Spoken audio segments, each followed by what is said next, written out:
Olá, eu sou Mariane, sou geriatra da Casa Longeviver, sou especialista em geriatria e tenho atuação no cuidado paliativo há alguns anos e venho conversar com você sobre esse tema. Então, o que são os cuidados paliativos? Os cuidados paliativos, eles surgem num contexto. Nós vemos esse crescimento, esse desenvolvimento da medicina, com avanços em terapêuticas, em diagnósticos e intervenções.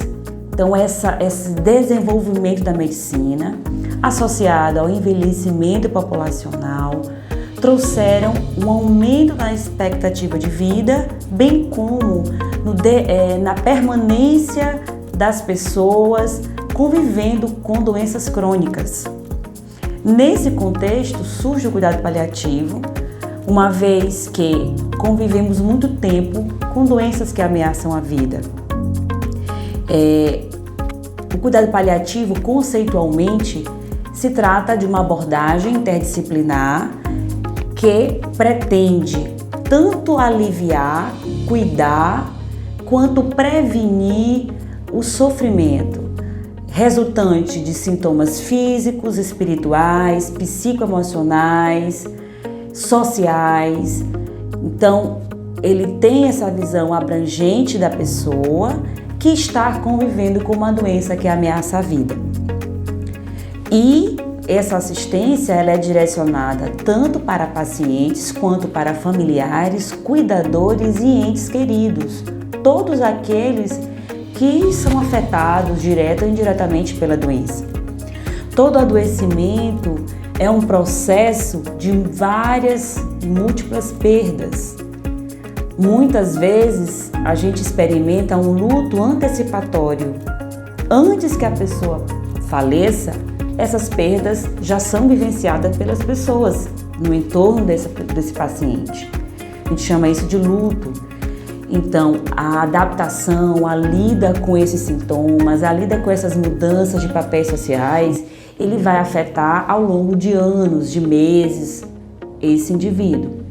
Por isso, o cuidado paliativo ele deve começar no momento do diagnóstico.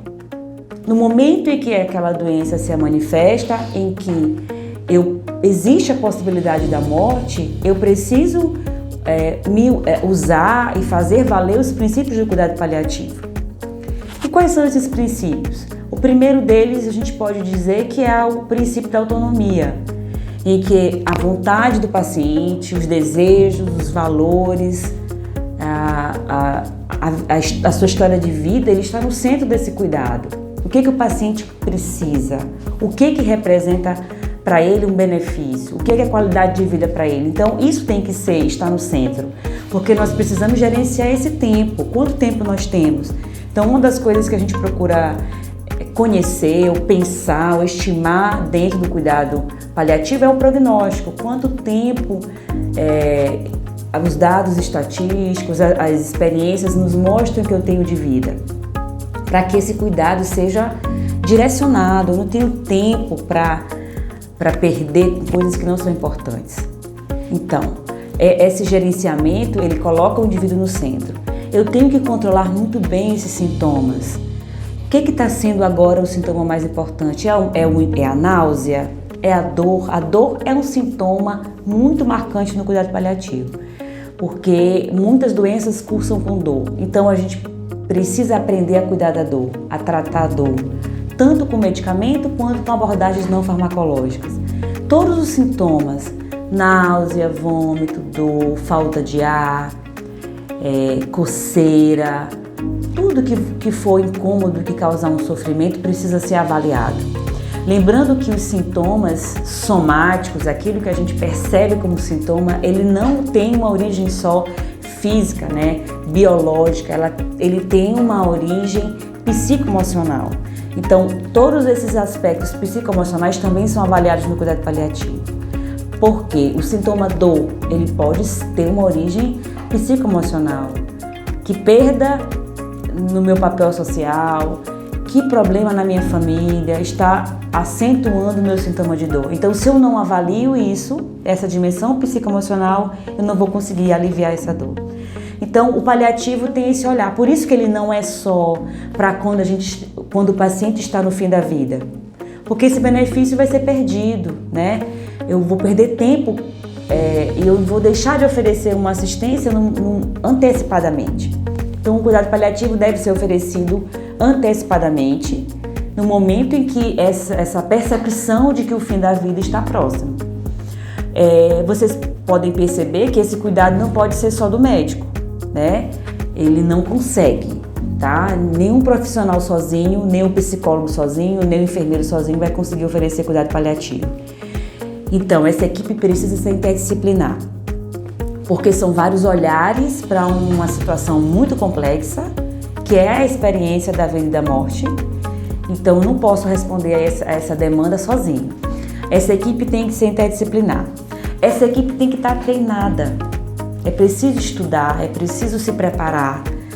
Habilidades tanto no controle de sintomas como na comunicação empática, né? A gente precisa desenvolver habilidades de comunicação, a gente precisa aprender sobre espiritualidade, como a espiritualidade ela pode interferir beneficamente na recuperação dos pacientes, como a espiritualidade pode ajudar a enfrentar a realidade da morte de uma maneira mais positiva e trazer qualidade de vida. O que os trabalhos mostram é que o cuidado paliativo oferecido antecipadamente para a maioria das doenças crônicas, ele vai trazer um benefício maior para esse paciente. Então, os pacientes que são atendidos em serviço de cuidado paliativo, com profissionais habilitados, com profissionais treinados, eles vão ter mais qualidade de vida à medida que o fim da vida se aproxima, tá? A gente tem muitas experiências, muitos trabalhos falando sobre esse assunto. Existem muitos mitos, tá, que envolvem o cuidado paliativo, muitos tabus. Eles são inerentes à própria discussão sobre a morte, né? Nessa discussão sobre a tanatologia, porque a tanatologia estuda esses fenômenos e esses aspectos que envolvem a morte. Então, falar sobre esse assunto, ele traz os tabus culturais que nós vivemos, né, como seres que somos inseridos nesse contexto, né? O contexto do Maranhão, o contexto do Brasil, que muitas vezes não quer falar do tema, trata do tema com humor, né, ou como algo muito distante de nós. E aí a pandemia vem nos trazer essa realidade da morte, mesmo que nós não quiséssemos falar dela, né? Todos nós somos afetados pela presença da morte nesse contexto. Então, a discussão da tanatologia, ela dificulta a inserção do cuidado paliativo, porque parece que falar do assunto vai antecipar, vai acelerar o processo de morte do paciente. Isso não é verdade. Nós temos já muitos trabalhos falando sobre isso, que o cuidado paliativo, falar do tema, permite ao paciente escolher sobre as suas decisões, tomar decisões na sua vida, gerenciar questões familiares, gerenciar questões de saúde, questões importantes que só ele pode tomar essa decisão, fazer escolhas mais assertivas e a qualidade de vida até o último momento vai ser melhor. Se você tem um familiar com uma doença que ameaça a vida, uma doença oncológica, um câncer, uma doença cardiovascular, pulmonar, renal crônica, qualquer doença que ameace a vida, especialmente um idoso, você precisa do acompanhamento de um profissional, equipe médica interdisciplinar, que possa, com atuação em cuidado paliativo, que vai assistir o seu paciente. Se você gostou do nosso conteúdo, curta o nosso vídeo, assine o nosso canal e deixe o seu comentário. Até lá!